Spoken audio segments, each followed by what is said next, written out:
pretty straightforward as usual. We're going to do a little bit of new participant introductions, just for about 10 minutes.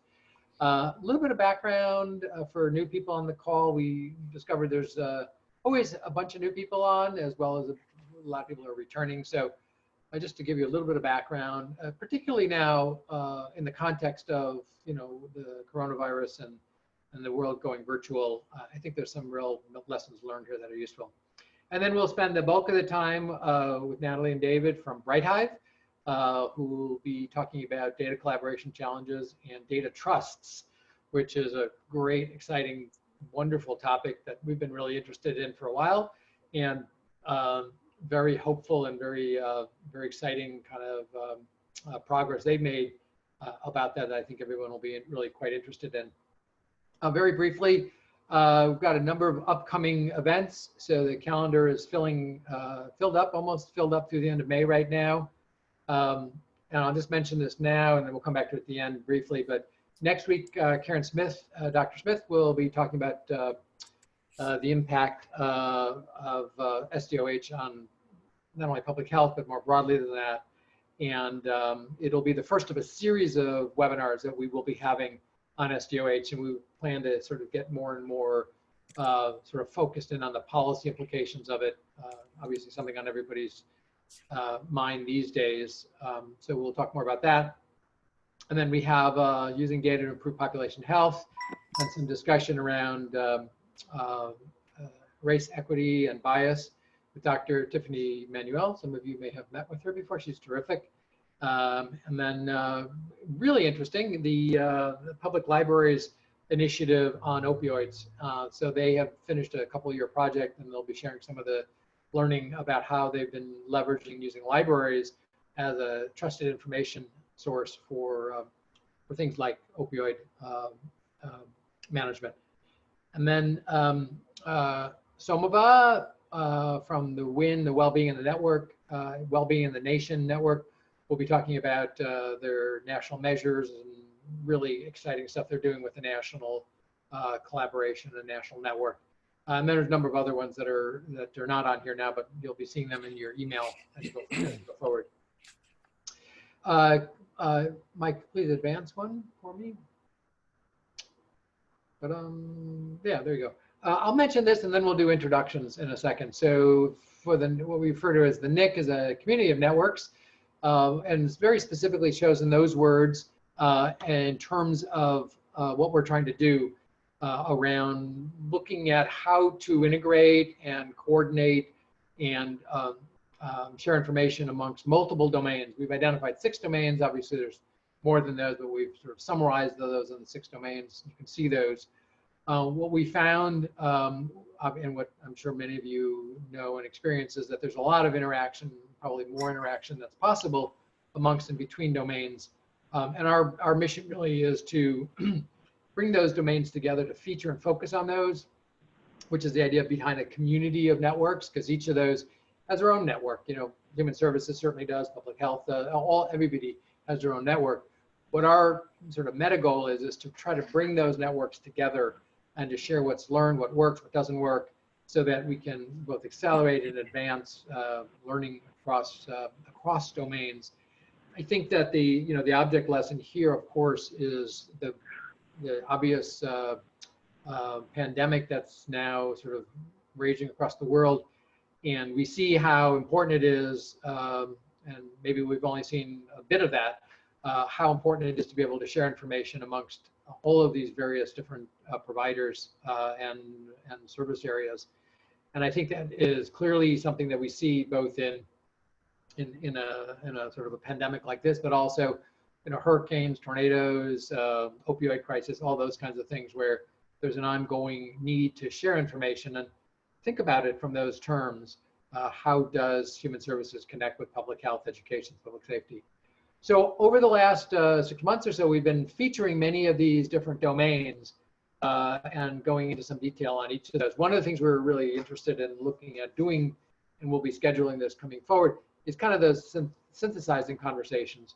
So we bring together experts from each of those domains and really kind of come back and talk about some of these topics, but very clearly lay out, the perspective from which people are coming to the conversation.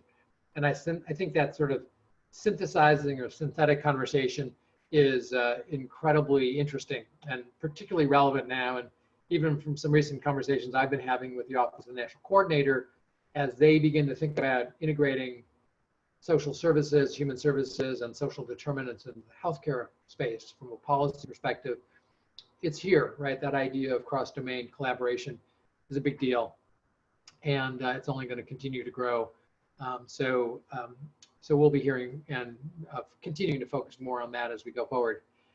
So we'll just spend a couple minutes now doing some introductions. And the way we've found out the best way to do that is for people who are new to the call and who would like to sort of introduce themselves. It's always fascinating to hear who's on the call, but very briefly, your name, kind of where you're working, and kind of what your area of particular interest is in any of those domains. There's a bunch of people, so it's not necessarily meant to be a long drawn-out thing, but just kind of hear from you. One thing that I will mention, I think one of the innovations we'll think about introducing is actually offering people some opportunity to talk a little more in depth and sort of build that into our agendas as we go forward about some of the cool initiatives that people are involved with that you can just sort of allude to in the introductions. That might open it up for a little more innovation, learning about more of the innovations that are going on there. So with that, great. Masha is the first person up. I don't know if you can unmute yourself and just say hello. Can you hear me? Yes, we hear you. Wonderful. It's nice to meet everyone. Joining here for the first time, really interested in your discussion and what you're going to have to say. That's great. Where are you from, Masha? From San Diego, San Diego State University. Oh, wonderful. Welcome. Great. Thank you. Thank you. Jennifer. Hi, good morning, everyone. I'm Jennifer Lopez, and I work at UCLA's Center for Healthier Children, Families, and Communities. I work on an initiative that focuses on well-being, and I'm particularly interested in learning networks, and I like to leverage community-based participatory action research with traditional quantitative data mapping and improvement science. So I just learned about this group from my PI, and I'm happy to join. That's great. Is that work connected to Neil Hoffland's work as well? Are you in the same? That's exactly who it is. Yeah, he's the one who sent me the referral, the invite. Awesome, great. Say hello to him. I've known Neil for a long time.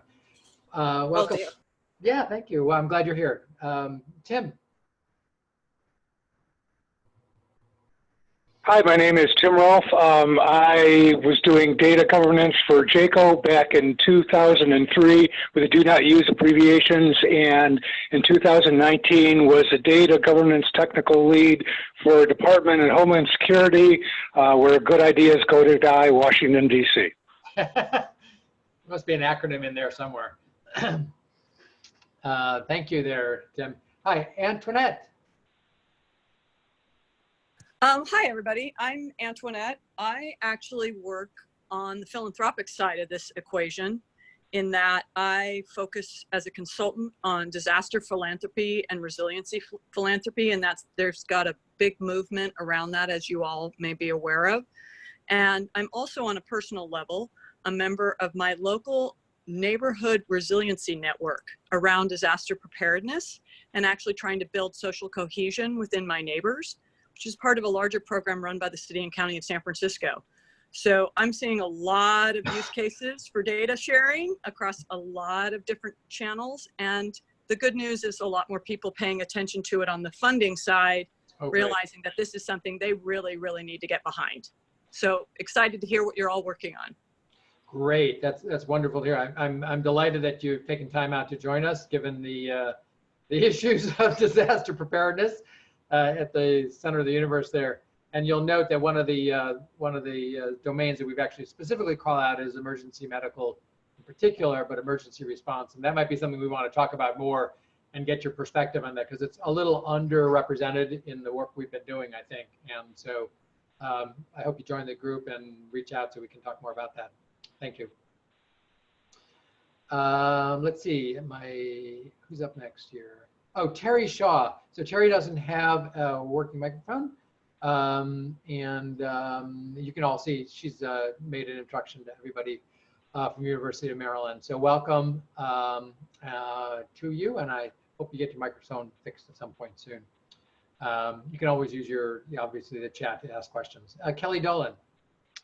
Hi, everybody. I'm Kelly Dolan. I work in marketing and communications at BrightHive with Natalie and David. And just, excited to be here and learn from you all in this discussion. Fantastic. Welcome. Joel. Yeah, hi, I'm Joel Gurin. I'm the president of the Center for Open Data Enterprise. We're a nonprofit in Washington, D.C. We do a lot of work with federal agencies to bring data stewards and people interested in data sharing together with the wider community of data users, including nonprofits, academics, and the private sector. And we've just finished a year's worth of work with the Office of the Chief Technology Officer at HHS, looking particularly at data sharing challenges and solutions around AI, around social determinants of health, and approaches to privacy protection. And as I think about it, I will chat everybody a link to where you can find our reports.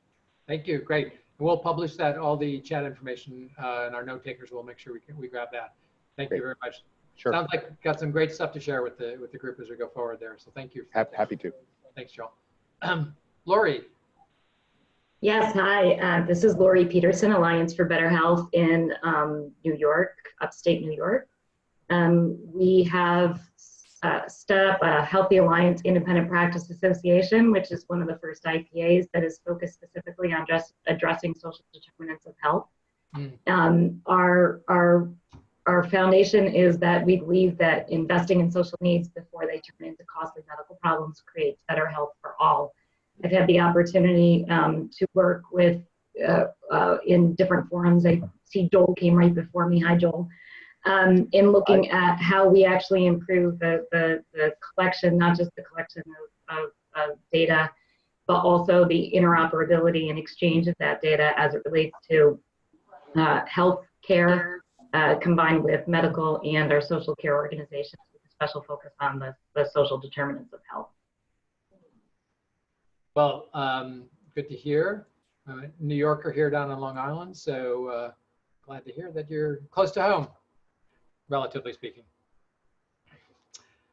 Thank you. Welcome. I think Janelle.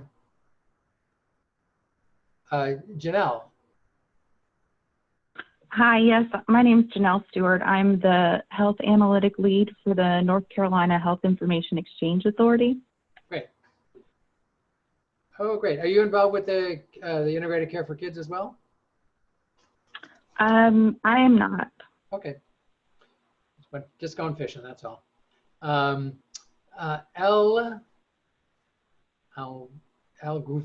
Gouver?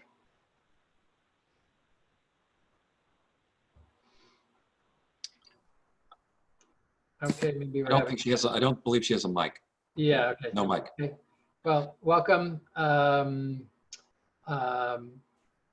great. From your description, right on the money here. Donna Wilson.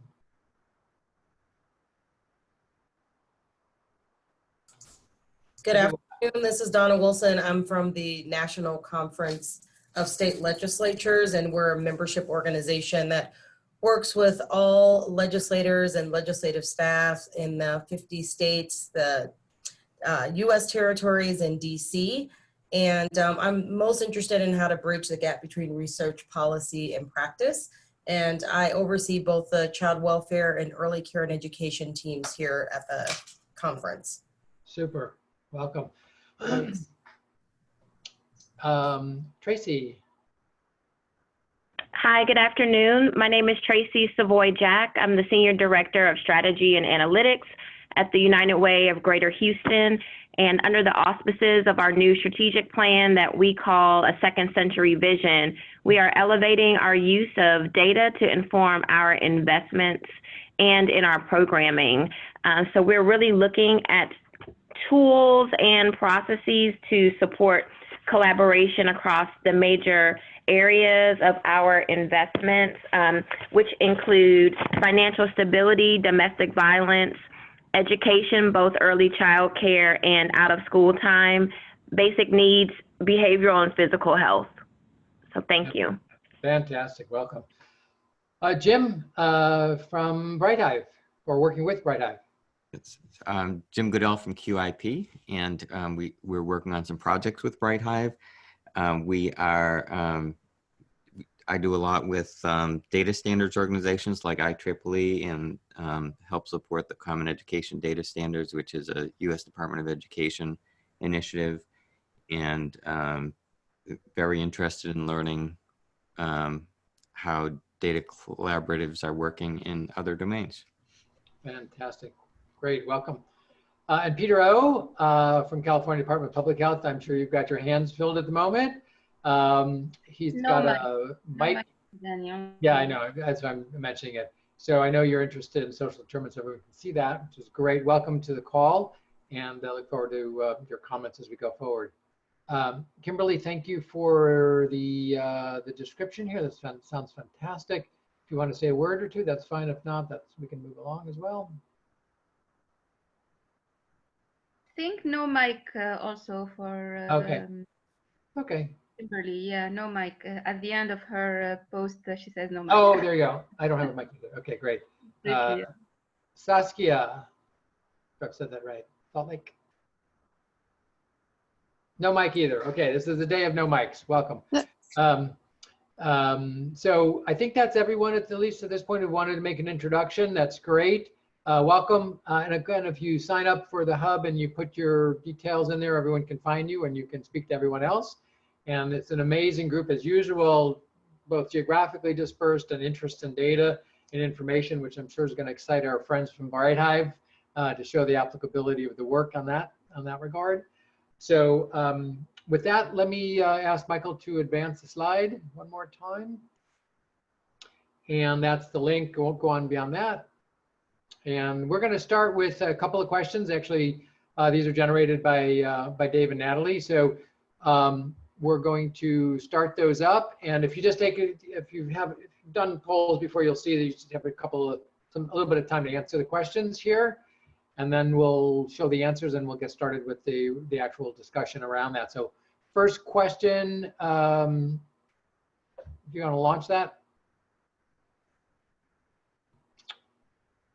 It should be launched. It's showing as launched. Yes, it's launched. I see it. Okay, great. So just take a couple minutes for everybody to go through the questions themselves and answer your questions. And there are 4 questions. Yes, thank you.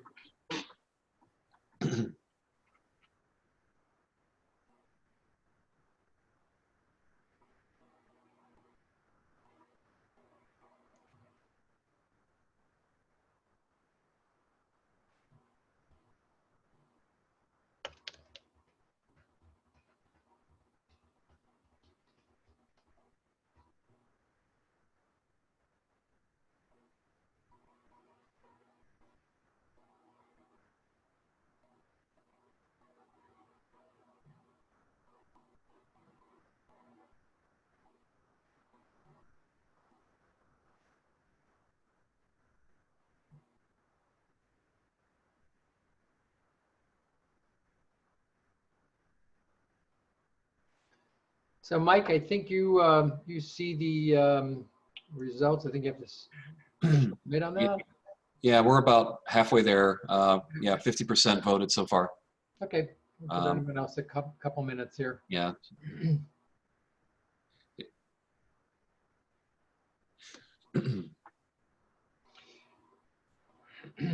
So we'll have to do a little QA before the next poll. I see that we've got a couple of questions about the questions, or questions about answering for multiple choice, or maybe have an NA option as well there, if that's possible. So thank you for pointing that out.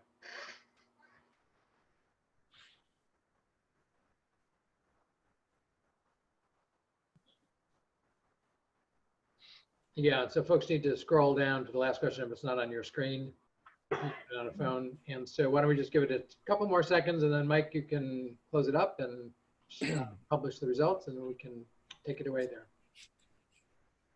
Okay. We should probably apologize to the data scientists and researchers for not doing a fully scientific survey battery there, a Likert scale or whatever they're used to, but just for conversation purposes. What do we call it? Kicks and giggles? We're coming up on 3 minutes. Okay, Looks like we're, why go don't ahead. you just, Okay. Let me know when you want me to share results. go ahead. Go ahead. Okay. Yes.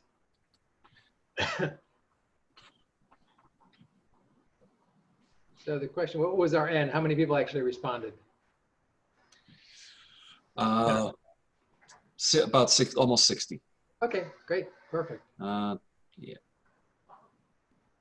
Natalie, you guys want to dive in? We didn't do the introduction, but why don't we, you want to lead the sort of the debrief for this one?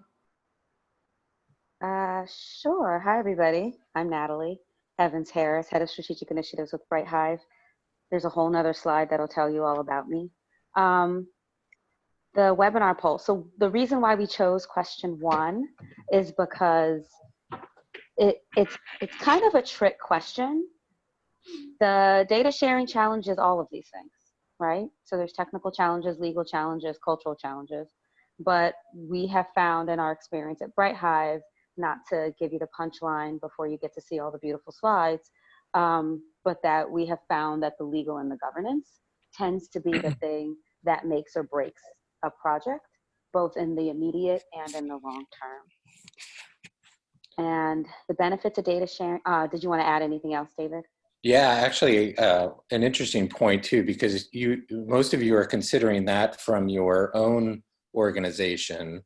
And the reality is that the different teams within your organization will likely have different responses to that question. And then try to add on top of that, trying to form a coalition of other organizations who may be in different places with different capacities, who are also trying to navigate that within their own organizations. So you see right away why some of the challenges that we face trying to build these collaborations, both within and across organizations. Yeah, and a lot of our lessons learned have been around how do we navigate each of these and help all of these different organizations be able to come together in a way that they can collaborate and leverage technology and leverage their different governance needs and have some shared culture around sharing to meet the benefits, your second question. David, you want to take the lead on this one?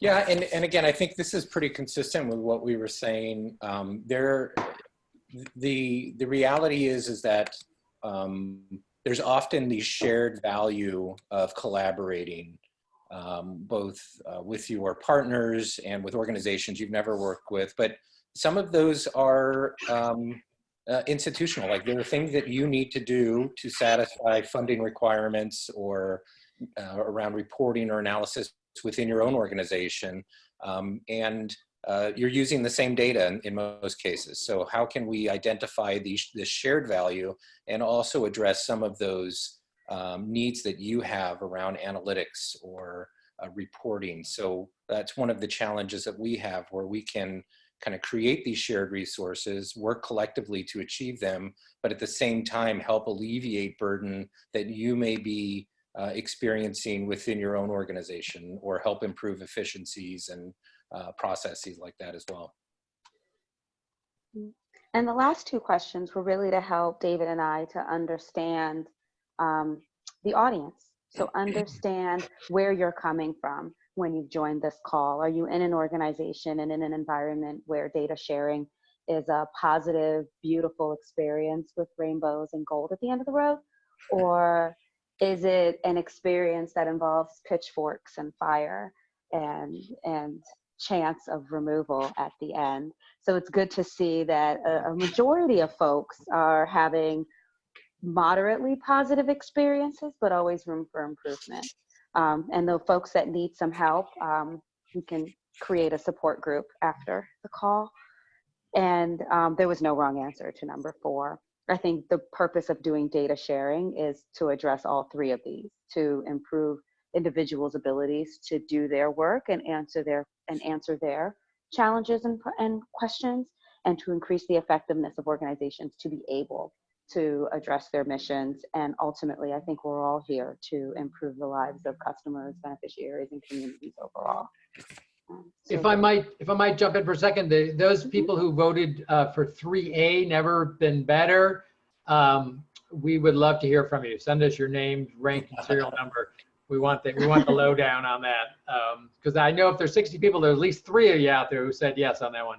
So halfway being serious there, but that's great. Sounds like we could do some case studies. Absolutely. From them. Absolutely.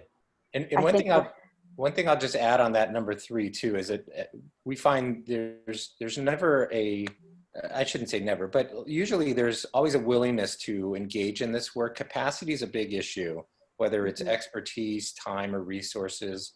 And one of the intent has now become an intended consequence of the data trust is this culture of collaboration where different organizations can begin to share lessons learned, best practices, and really help to build the capacity of each other, because they're often working with some of the same organizations, same programs, things like that. So this collaboration is really intended to change culture, both in terms of data sharing, but also working together to improve each other's work.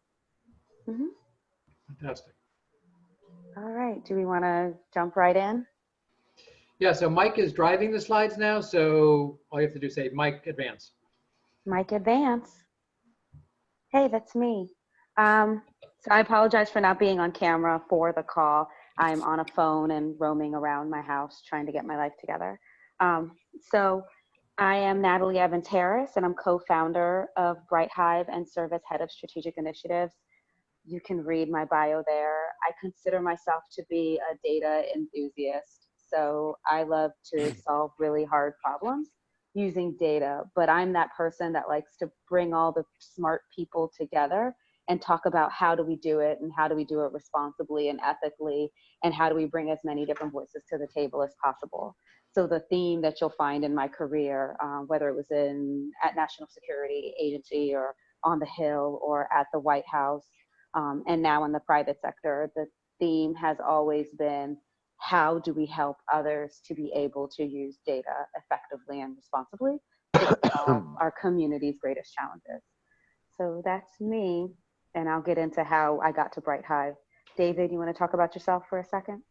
Yeah, and I'll just take a second here because I know we have some slides there. I was excited to see a bunch of different organizations here that I've interacted with in the past. National Conference of State Legislatures. My background is in political science, where I studied state legislatures and done a lot of work around data measurement and evaluation in the academic sector, private sector, public sector, and the last few years working in the philanthropic sector, helping to improve and build capacity to both understand and use data and measurement, and have recently last few years worked in the technology field. How do we translate that learning and that understanding to help improve some of the technology to help us do that work? I'm excited to be here. My job right now at BrightHive is head of data trust. So my team are the ones that identify opportunities to help networks, communities, and organizations to find ways to address those thorny data collaboration issues. So I'm excited to be here, and I look forward to your questions. Mike, next slide.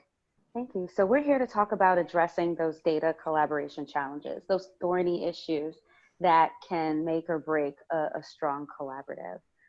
Next slide. And we do it through a company called BrightHive. So who are we? How did we get here? I ask myself that question every day.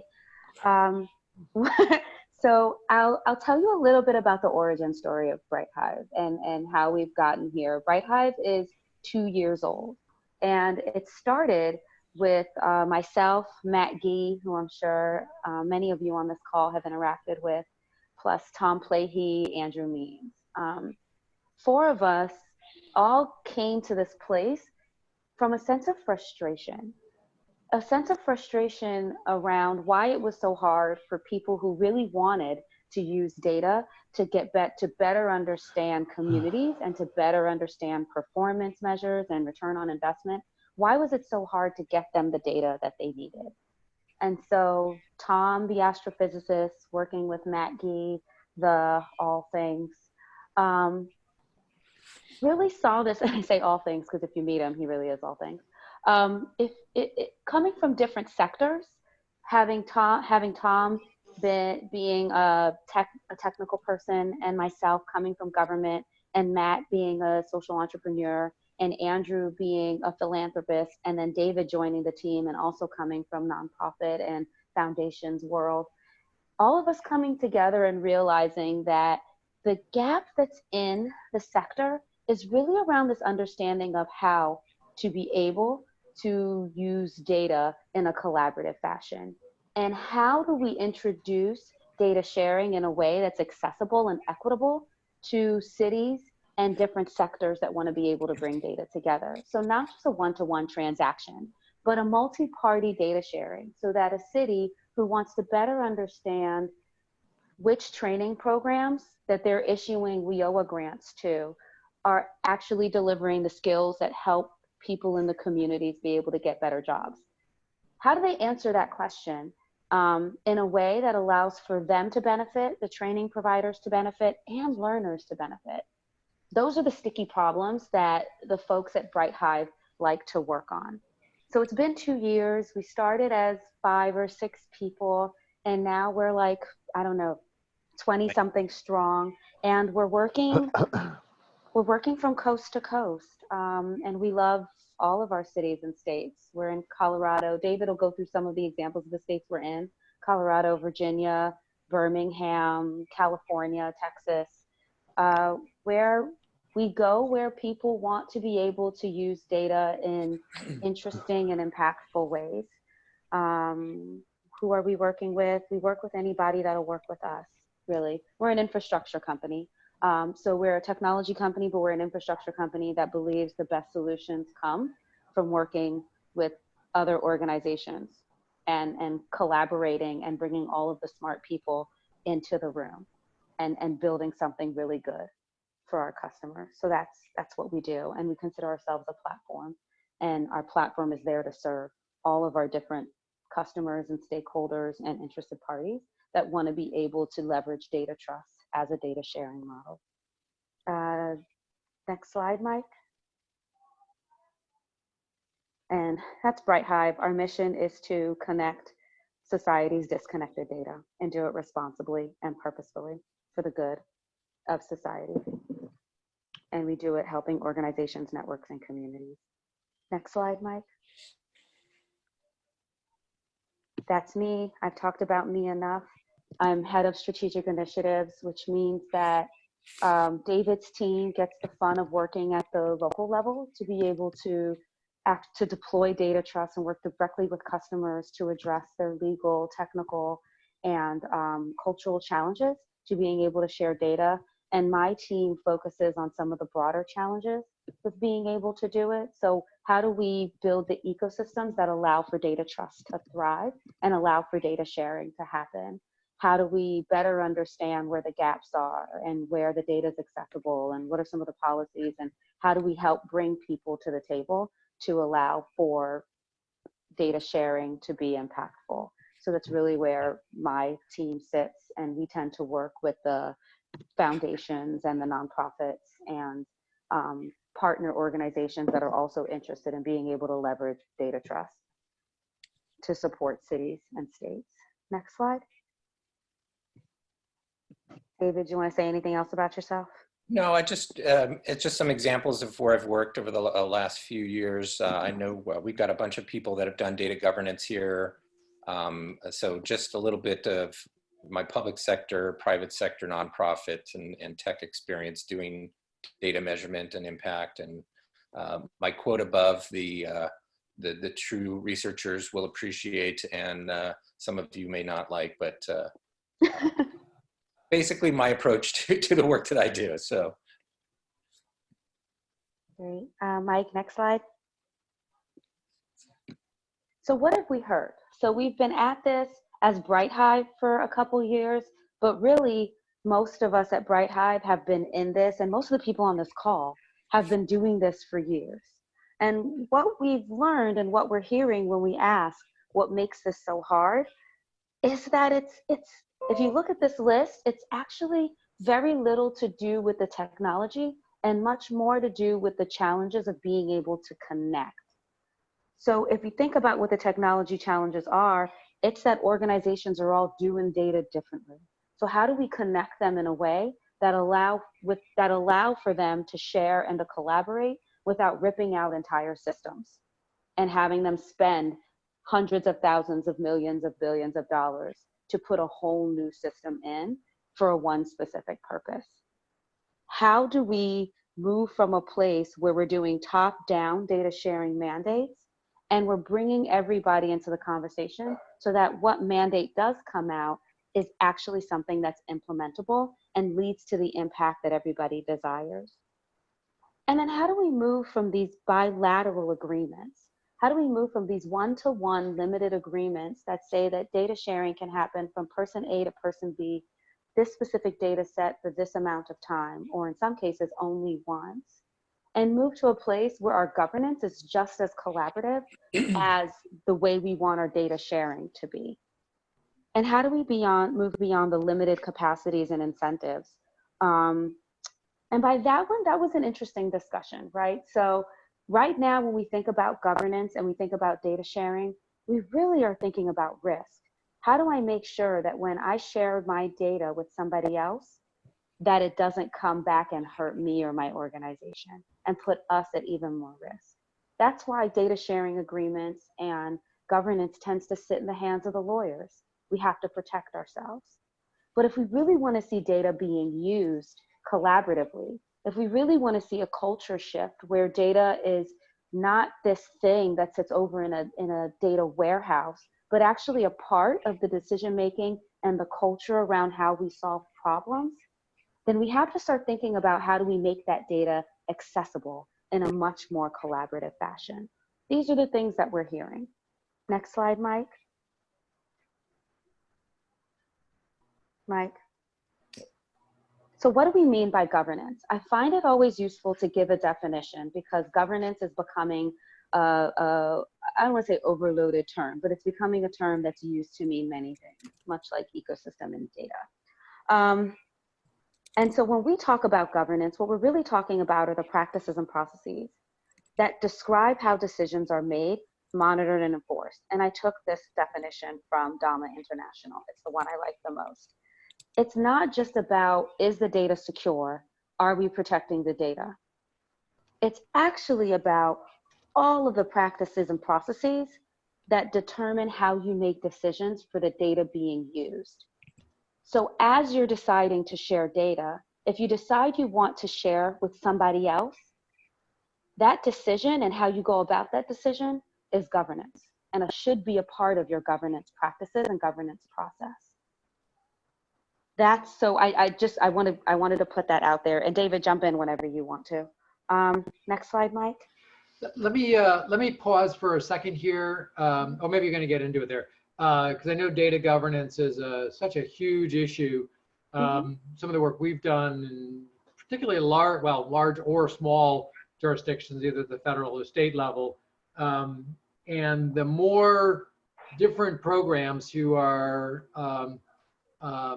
controlled or influenced by different leaders have a growing challenge around creating a governance structure that addresses many of the needs that are unique to their sectors. And we'll talk a little bit about what specific sectors soon that you guys are focused on. But I know from the work, like for instance, we did in California, it took a while for the agency to really line up all the programs, put together a governance structure that was representative for both large and smaller agencies, and then to be able to document and implement that. So I'm just curious, and maybe you'll get into this, and if so, that's fine, a little bit later, is actually negotiating those governance discussions when it is really a heterogeneous environment that you're working with across multiple different agencies. So that's to us, and David can speak to this because he lives it every day. That's the challenge, right? How do you, when you're doing multi-party data sharing, how do you understand the governance needs of every person and help align those to create a shared experience for it, especially if everything that we do as a company is about creating a collaborative experience around data. That means that every person that's involved has to be incentivized to want to collaborate, to want to share, and do so in this manner. And so getting to that place and getting to those places in the current procurement structures, in the current policy structures, it's challenging. I believe it's overcomable, and we've been able to prove that it is through some of our data trusts that have been fairly successful. And I believe that as we continue to do this, and as we continue to have these types of conversations, then the norms will shift. And these challenges that we're experiencing today around being able to put the right governance best practices in place to allow for collaboration, I think that as we continue to have these conversations, then those challenges will shift. Yeah, Does that make sense? Daniel, it's a great question. And the one thing I'll add, and Natalie alluded to this too, is that, first getting people to be willing to do this is the first hurdle. But obviously, one of the things that we've learned is that we need to start small, that data governance can span so many different issue areas, different departments that have different needs. And then when you try to do this across organizations, you've got to navigate not only statutory limitations that may exist in a particular area, but institutional ones. And all institutions may have different thresholds or protocols or needs and preferences and capacities again. So we often start really small. We start with a specific, what we call a use case. And that usually is within a certain area like workforce or education. So we have what's called a land and expand approach, where we can minimize the focus of that governance to a particular area that involves, sets parameters around the data, around the needs, around the uses, and those organizations that are critical for administering it. And we establish a data trust based on that, with every intent that once the legal agreement is in place and some of the uses are identified, we can expand to new organizations and then incorporate them into the foundation that we've created. I often use the analogy of Lego blocks. So we get 3 or 4 Lego blocks together. We're happy and secure with how they are formed, and then we can bring in new ones. It's a simple analogy, but it does allow us to kind of set the foundation and build from there. This kind of land and expand approach. That's great. I'm sure we'll come back to this conversation. I know you've got a number of use cases and examples of where you're doing that, which will probably elucidate other questions from folks who are sort of wrestling with this topic in particular. So I've already intimated to some of these points, but one of the goals is for BrightHive, and one of the goals we have for the way that governance is being done today, when we're thinking about addressing some of these legal, technical, and cultural challenges, what we're really talking about is how do we move from a governance structure that is often short-sighted, isolated, to isolated and then imposed on people, and then often for the self-interest, to next slide. Next slide, Mike, thank you. To one that is more equitable and sustainable, to one that actually allows for stakeholders to coordinate and have shared decision-making power, governance boards, right? So what does it look like to empower all levels to be able to say or have a say in the way that data is shared and used, and take a much more group-oriented approach to governance? So it's not just the lawyers writing your data sharing agreement that says thou shalt not in all cases, but rather it's an environment where as new use cases come up and as new opportunities come up that allow for data sharing to evolve in your organization, your governance process allows for that to happen. Next slide, please. So before we jump into BrightHive's approach and how we do it and start to have this conversation around what works and doesn't work, we'd love to be able to ask the folks in the room, are these challenges or constraints the things that you've experienced in your work? Are there other challenges or constraints that we just haven't talked about here that you would like to have discussions around? So this is the moment where we just have to breathe for a second, let people unmute themselves, step forward. you, Natalie. This is Pradeep. I'm a CDC fellow and a great presentation. Thank you, David. I have a question with regards to the governance. So how does governance play when clinical and non-clinical entities are involved in data sharing, because they are bound by different constraints and different rules and regulations? And also, as we work on different projects, instead of creating separate data use agreements or data sharing agreements or business associate agreements for different projects, have you come across or explored anything like a master sharing agreement, which can be used like a blanket agreement for various projects? So I'm sorry, I said one question, but there are two questions. Thank you. David can answer this in more detail, but the answer to the first one is, what we have found is that there's a lot of individual conversations that we have to happen to understand what will bring an organization to the table. So what are their needs? Why do they want to share data? What are their incentives to do this? And also, what are their constraints? So what is the environment that they're working in? And then once we get that understanding from all of the parties that want to be involved, then we can identify shared and common interests.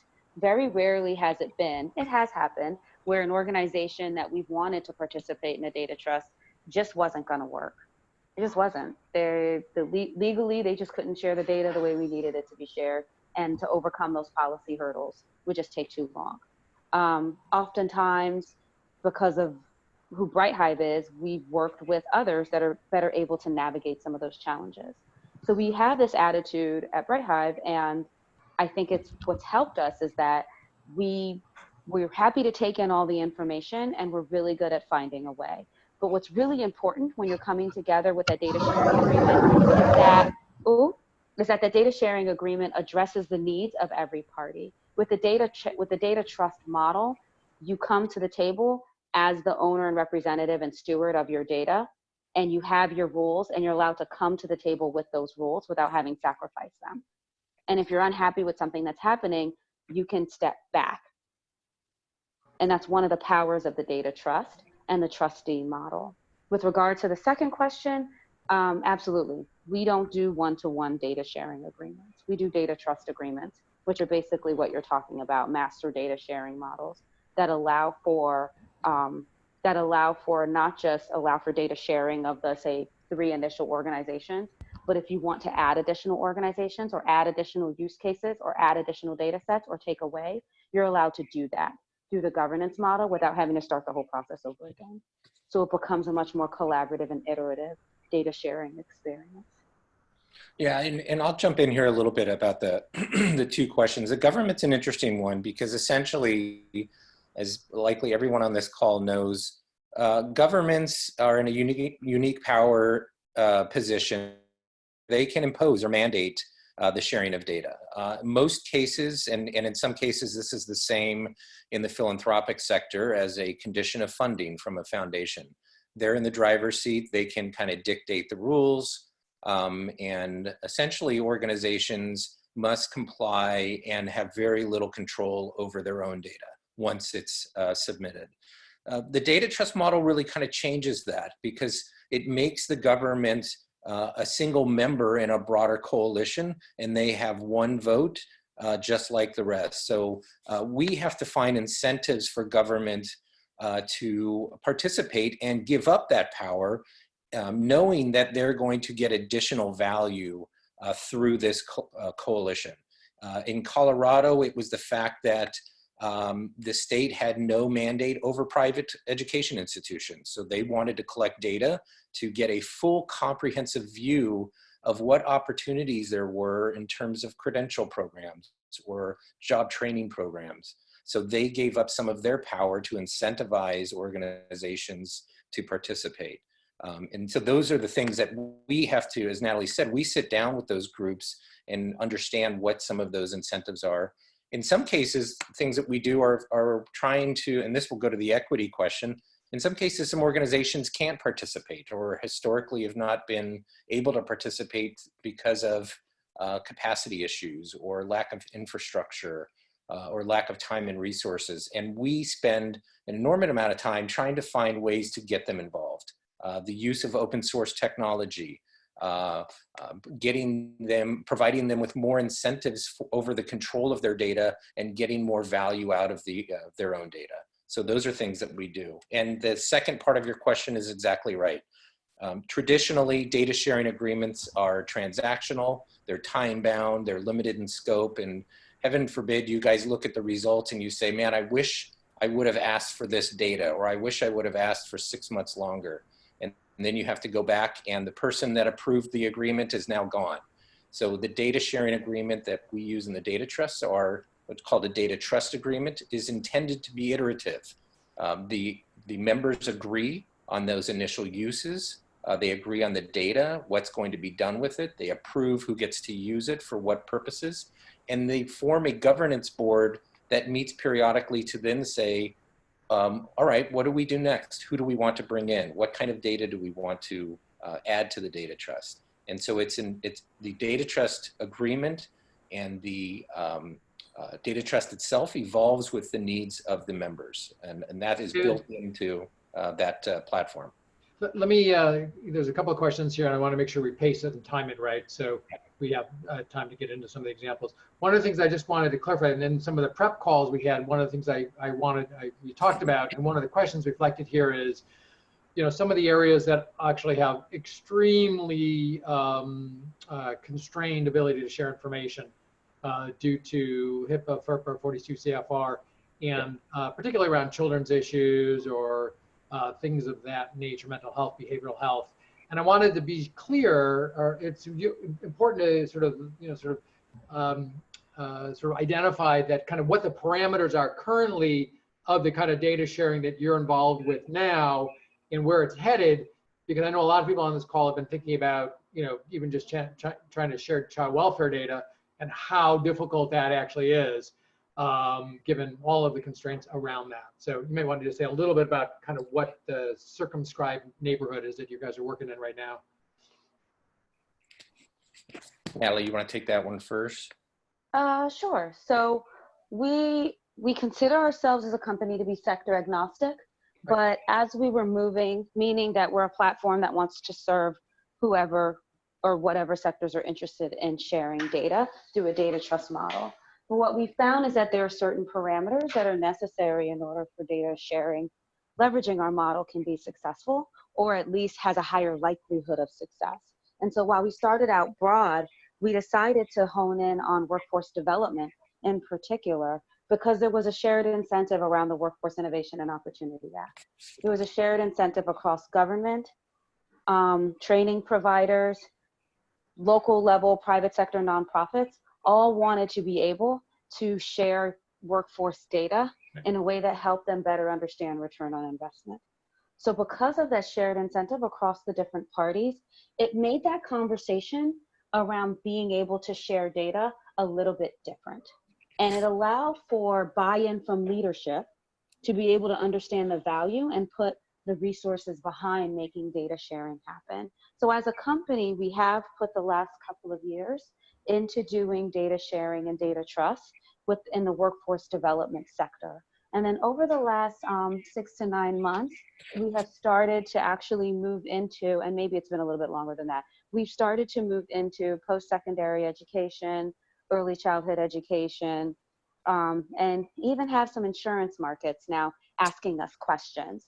So what we're starting to see is that whereas workforce development as a policy, as a model for being able to do data sharing was triggered through policy, what's most important is that there's a shared incentive for being able to do this work. That's great. Yeah, and I'll speak a little to specific instances. So I know a few people brought up working with data on children. And so obviously there are multiple statutory requirements and constraints around that, whether it's FERPA, if we're talking about education.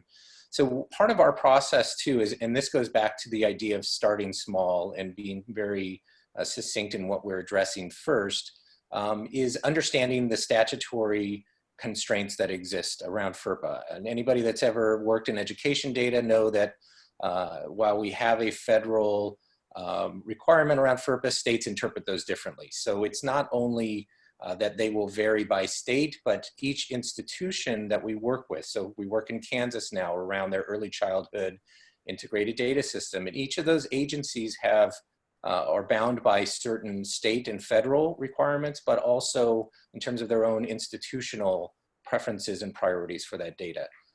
We use the personally identifiable data predominantly just for linking across agency data sets. At no time are the programmatic data and the PII transferred together. So there are both technological constraints around that, but also the data trust agreement specifies only specific uses of that data, and the technology mirrors that. So it's not like an open data lake where there's access to PII.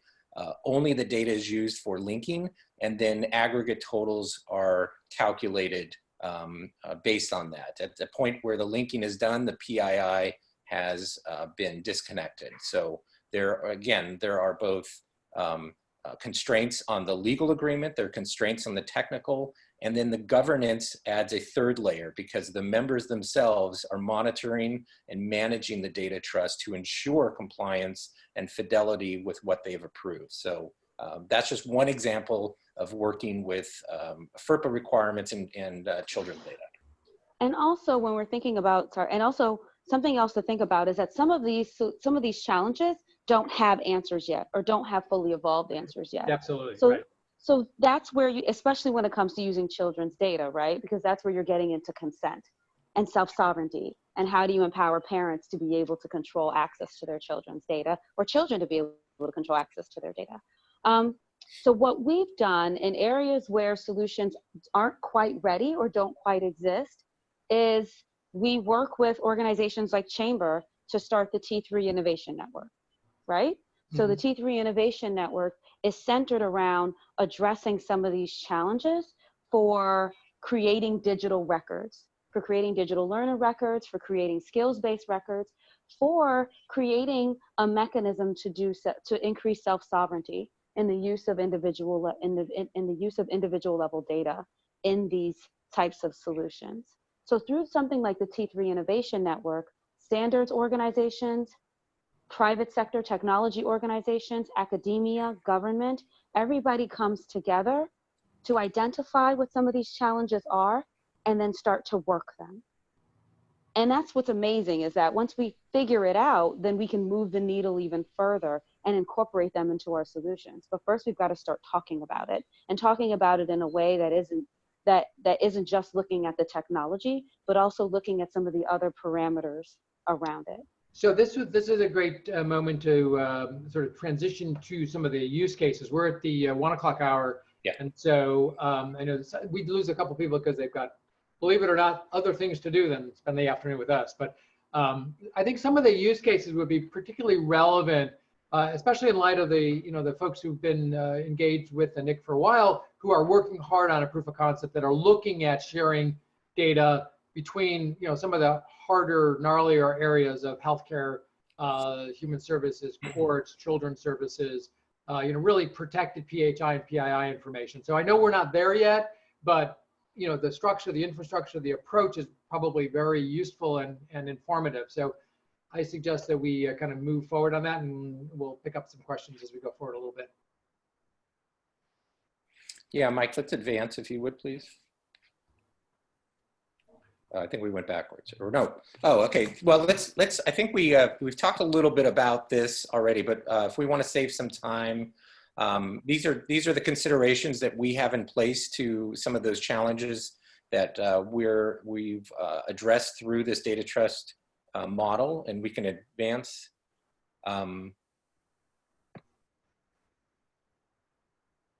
Advance, Mike, please. Again, so. All of you have likely heard the term data trust before. It comes in many forms, many iterations. We consider a BrightHive data trust to have 3 pillars. And these are the 3 pillars that address and incorporate those challenges and needs that we were just discussing. So a BrightHive data trust has the legal framework, which is the multi-party data sharing agreement that both frames the data trust and manages the data trust, sets the parameters. We have the technical infrastructure, which is guided by that agreement that says, here are the data that we're focused on, here's what we intend to do with it, and here are the users that we have approved for specific uses. It also includes ethical principles for how these organizations work together, roles and responsibilities, and a structure and framework for how they work together and allow that data trust to evolve over time. Part of that is the data governance process, because the DTA establishes what we call a data trust governance board, which is intended to be populated by those organizations that are contributing data, each of them maintaining control and ownership of their own data, and collectively deciding what is done with their collective data. The Data Trust Governance Board also includes members who are in advisory capacity, who are key end user support groups or community groups, or provide voices of individuals or communities or populations that need to weigh in on decisions about data that they often are contributing or are using to support end users through that data. Those are the three pillars of a BrightHive Data Trust. Next slide. As Natalie mentioned, our kind of entree to this work came through a mandate from the federal government, through the Department of Labor Workforce Innovation Opportunity Act, which said that all states must submit this data. To no surprise by anyone on this call, there are a few states, a lot of states that could not satisfy this. And we kind of jumped into that market and allowed them to both facilitate and submit this through reporting by collecting that data. This was the situation in Colorado, where they were unable to collect data from some of the public institutions or some of the training provider programs that were not, that did not have the capacity to submit this data. So that was our initial Lego block in Colorado, and we've expanded quite a bit there that I'll get into in a minute. Next slide, please. Right now, we're working in a few states, and here's a few examples of what we're doing with the Commonwealth of Virginia. This is really around coordinated services. There are multiple agencies working in the Commonwealth. The status quo was that an individual would go to one of these agencies and say, hey, I know I'm eligible for SNAP benefits. Can I sign up? And they would only realize that they're also eligible for other benefits if that caseworker was able to connect the dots. This was an entirely inefficient process. It wasn't helpful to family and children, and it wasn't helpful to the agencies who only got information about individuals who walked through the door, but didn't have any information about what other doors they walked in. I heard a term used yesterday, the wrong door theory, which somebody only finds out about something they didn't know about if they went in the wrong door. This was the use case that Virginia wanted to fix. So we have helped these agencies. I think there's about 5 agencies that are all using their own systems, and we've been able to connect them, develop a data sharing agreement which says, here is the data that we're willing to contribute, here's how we want it used, and here are the resources that we want to build together to do all sorts of analytics in terms of service delivery, implementation, effectiveness of agencies. And then they're going to expand on this data and be able to connect it to workforce data. So individuals that come in and want to find out what services they're eligible for, we can also let them know that there are certain job or credential programs or training provider programs that are available in their neighborhoods as well. Colorado, we just mentioned, was the impetus there was around the WIOA requirements. We've subsequently used that same data. So this is often the theme for us, that the same data can be used for so many multiple things. And rather than having separate data trust agreements or separate projects, we believe the data trust can really solve that entire problem by doing it all through the data trust. So the data that the state needed to satisfy their WIOA reporting is also data that is now used to funnel into their public-facing website called My Colorado Journey. So if you're an individual in Colorado and you want to know where the best place to learn to code, you go to My Colorado Journey. It gives you in a standard schema all the program opportunities through credential programs or training programs. And so you get a more comprehensive list beyond what you normally go to get that information.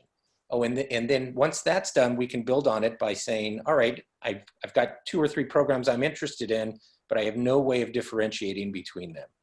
We're working with the US Census and the National Student Clearinghouse to then attach employment and education outcomes to aggregate programs. So by linking individuals who have graduated from those programs, we can then link them to I-9 and W-2 records and find out in aggregate what percentage of those graduates ended up getting jobs and what their median wage increase has been, or have they gone into new education programs since then. So adding more value to the data that already exists there and providing more value to individuals looking for opportunities in Colorado. Next slide, please. Project Signal to our friends in California. This is a regional data trust around the education to workforce pipeline. The Bay Area Workforce Funders, which is now called Rework the Bay, took the initial step with us. We're working with the Bay Area Community College Consortia and a host of about 5 or 7 training providers in the Bay Area to focus on providing low-income residents with the ability to discover new credential and training opportunities in the Bay Area that is similar to what we're doing in Colorado. We'll attach those to the employment and education outcomes, but also adding in wraparound services. So again, the existing data that's there, we can then link to opportunities through support organizations like United Way or Goodwill that say, hey, here are 2 opportunities. One of them means I'm going to have to travel from the city to San Jose and I need transportation, or I need childcare, or I need subsidies. Let's connect you with your local Goodwill or United Way that can help you with those. So again, using the same data that's already there, we build on top of it, and we continue to provide additional value from the existing work. There are opportunities here now to include transportation data, housing data. There's low-income housing projects happening in San Francisco that eventually we'd like to connect here. And then lastly is a new project we're working on in Kansas. And for those working in early childhood, you're all familiar with early childhood integrated data systems. If you're lucky enough to be in a state that has the vision and willingness and political climate to do this from the top down, your state will invest a great deal of money into building a integrated data system. The odds of this being successful based on what's been done in the past are pretty low. So what we've done is we've flipped it on its head and we said, rather than investing from the top down, let's start at a regional proof of concept and let's start small. So with the Kansas Children's Cabinet, which is made up of 5 of the 8 state agencies that handle early childhood data, whether in education, health, foster care, human services, we start small. And what are the initial use cases that we can address that can help build this data trust that we intend to expand upon? The first thing that they wanted to know was, hey, look, we have a lot of redundant individuals in ours. We don't know if Joe Smith in education is the same Joe Smith in foster care. So we need to just look at our data, combine it, and see if there's any duplicates. That's the first step. We can then begin to get accurate counts. That will help inform policy. It will also let us do some very easier research and evaluation of our programs and maybe efficiencies across our programs. So the idea there is we start small and we build from there. Kansas then will look to expand this beyond early childhood. There's a comparable data trust happening in Kansas City with the Kauffman Foundation that is looking at high school into workforce and looking at the impact of apprenticeships. We envision that the Children's Cabinet Data Trust and the Kaufman Data Trust will then eventually combine so that we can create a P20 workforce data trust eventually in the state of Kansas. And I'll stop there. I know a couple questions have come in. Yes, yes. You know, I think one of the last questions from Robert is this issue of the golden record, which has been kicking around for a while, and you know, relative to whoever is receiving services, whatever services they're receiving. Seems like a trust is a good way to, you know, good start to that. I don't know if you've discussed that specifically, and or how to move further in that direction, especially because a lot of it has to do with the PHI and the PII information. Yeah. In addition to just administrative, not just, but just administrative data as well. Yeah, and we have a situation like that in Kansas too, because they do not have a linking variable, and in each of them have their own records. So what is that source of truth? And that's part of what we do during that collaboration is we identify those issues around what is that source of truth, and we try to reconcile those. Well, we do reconcile them, but we let them do it because it's really up to them, and they have to agree based on a whole host of factors. So that's one of the things that we do. That's, again, one of those dependencies that we have to decide upon early because it really is kind of the foundation for everything we do with the data at that point. Yeah, Chris, I think Chris Baumgarten from Washington, glad to have you on board here, Chris, raises the question that we've dealt with, and I'm sure many people have as well, which is the siloization, and whether or not you can effectively grow from a small proof of concept, a couple of agencies sharing all the way up, or does it need to be senior leadership driving the desiloization down, or both simultaneously? Chris, I don't know if I know Washington has had a lot of experience over the bunch of years trying to really develop sort of a comprehensive integrated approach. Like everything in this space, it kind of ebbs and flows, I'm sure. I don't know if you're in the ebb or the flow part at this point in time. I would say, you know, it's challenging. We're getting a lot of interest and doing a lot of work trying to share data across the entire coalition of 5 agencies that deal with health and human services. But to be frank, we still have a lot of work to do internally to even get to a place where within our public health agency, we have the silos properly addressed. So I think that's what makes it so challenging is we're being asked to do it across agencies and we still haven't even, you know, done it internally yet. Yeah, and I would say this is a similar to what we had encountered in Kansas as well. The key to this is rather than saying we need to integrate, it's like what is the connecting point? What is that challenge that we both need to address that can be the kind of entry point for us to build broader collaboration and integration? So for Kansas, it was the fact that they had no confidence in their overall numbers for the early childhood, whether it was on health or education. They knew the data, that there were data quality issues, and that was the first thing that they could work on together, was linking those data, looking at whether trying to address the duplicate accounts, trying to reconcile differences in metrics, things like that. And that was really the point. The really great thing that happens here is that we call these data trusts, but in reality, the process of building one and managing and monitoring over time truly builds the trust and understanding that allows these organizations that or agencies that in historically haven't been working together, but they can start small. They can start with less controversial or sensitive data and build that understanding and trust that they can say, you know what, this is working and I like this process, and we're willing to then move into data that might pose more risks. So that actually the sequencing and the strategic and incremental way that the data trusts are built really lends itself to building trust and understanding to do more difficult things.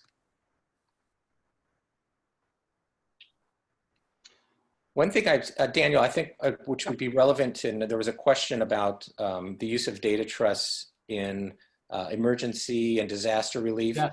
We're in conversations now. There's a company in Africa that is wants to examine how vaccines are refrigerated in and across the continent. And there are multiple companies with refrigeration instruments, but through proprietary reasons, they don't want to share their data. So they're looking at a data trust so that they can be confident that the data they're submitting that can then be proxies can be created through that data trust, so that the organizations sending out vaccines and medicine that need to be refrigerated have more confidence about the times it takes, the battery life of these mechanisms. So it sounds like a fairly interesting use of a data trust, but we're seeing a lot more of that with organizations that have proprietary data. We see this more in transportation. You guys who live in cities see scooters and mopeds, and like the city of Portland has reporting requirements, and they need data from these organizations to make sure that they're meeting equitable requirements. But if it was left to those organizations themselves, they look at their data and they know exactly which corners to put them on. So they're looking at a data trust to manage scooter usage or other transportation issues as well. We're seeing a lot more in disaster relief. So multiple organizations using their own systems, but the coordination of those services and of supplies, they need to find a way to connect those systems and both protect the proprietary data, but also capture data that will be important for all those organizations in terms of meeting demand and addressing emergencies as they come up. So a couple things, just one very briefly, just as a connecting point. So a number of months ago, we had Dave Ross from the Public Health Informatics Institute, and also runs the Task Force for Global Health, funded by the Gates Foundation, who's doing stuff in eradicating infectious disease across 50, 60, 70 countries, giant program. And he described the technology, some of the technologies they've used to really address specifically that issue around refrigeration, because they're dealing with a lot of antibiotics that are provided by Pfizer, actually, in the billions of dollars. It's worthwhile, just as a note, to connect that, because there are some answers. They've been sort of working in that area very, very diligently for many years. And so, you know, those kind of solutions, it's amazing to the group how quickly and how inexpensively they actually got a solution that covered 50 countries for a ridiculously small amount of money in a really quick period of time. So when there's a need, sometimes there's an innovative kind of approach there to it. And Daniel, I don't know how much time we have, but Greg, obviously Greg has a really important question here that I'd like to address a little bit. You know, how do we protect ourselves against ourselves, especially in the decisions that we make that might affect folks that are not involved in the data trust? And one thing I'll say is that the structure of the data trust is that the organizations,